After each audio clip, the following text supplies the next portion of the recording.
So here's the thing, you're craving a steak, but you don't want to go out and leave the comfort of your home or empty out your wallet. So what do?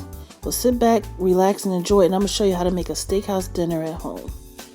First, you're going to need steak. I chose New York strip because that was what was on sale for me, but you can choose any cut you would like. Then you're going to need a whole onion, some garlic, some thyme, some mushrooms, and I made a seasoning blend of salt, pepper, garlic, and Cajun seasoning, but you can make whatever blend you would like. Then for the potatoes, you're going to need some russet potatoes, some milk, sour cream, butter, and some garlic, and of course salt and pepper.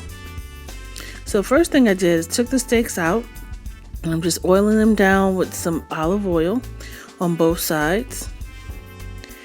And then that seasoning blend that I made, we're going to go ahead and sprinkle that liberally all over the steak. And we're just going to let the steak sit out for at least 30 minutes until it's room temperature. While we're waiting for our steaks to come up to room temperature, we're going to cut up some onions into half moon shapes.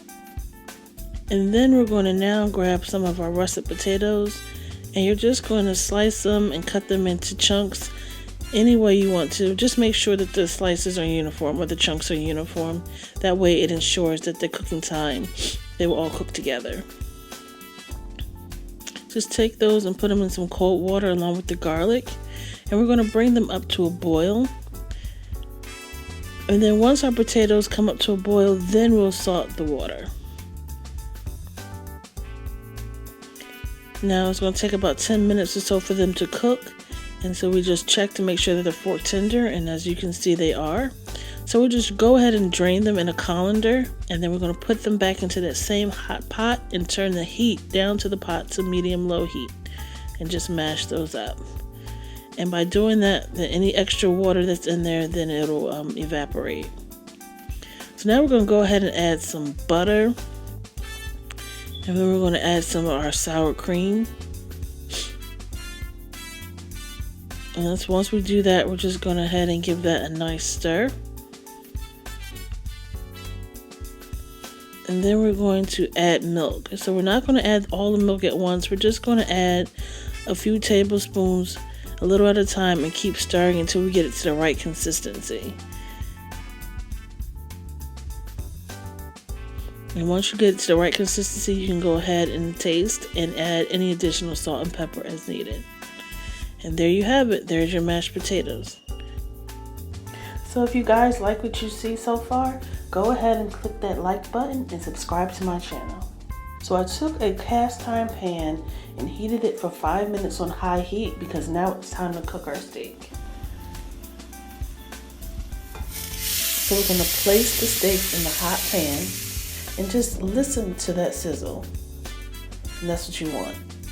And we're going to let those steaks cook for approximately 3 to 5 minutes until the steaks are nice and brown on one side. Just check out that color.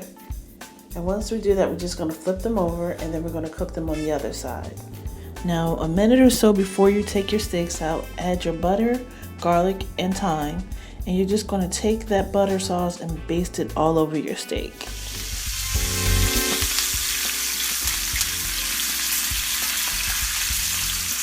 So how long should you cook your steak? Me personally, I like it between medium well and well, but if you want to cook it a little less, just check out the little chart on the right hand side of the screen. Alright, so we're going to take the steak out of the pan and we're just going to put it on a plate to let that rest. And by letting it rest, we ensure that it's going to stay juicy and flavorful. And we're just going to take a nice piece of foil and tint it so that it'll stay warm. In the meantime, in that same pot, don't clean it out, we're going to place our onions and cook those down. And then we're going to go ahead and add our mushrooms. I'm going to let them both get some nice color on them before we salt them. So once they're nice and cooked down, we're going to go ahead and add the rest of our seasoning. I just used that Cajun seasoning and garlic, salt, pepper mixture. We're going to give that a nice stir. And then about a minute or so before they're done, we're going to go ahead and add that garlic and give that a stir until everything is nice and combined and you can smell that garlic. It'll be nice and fragrant. Okay, so there you have it. It is time to eat. Just gonna take that onion and mushroom mixture and just spoon it over top and you're ready to go.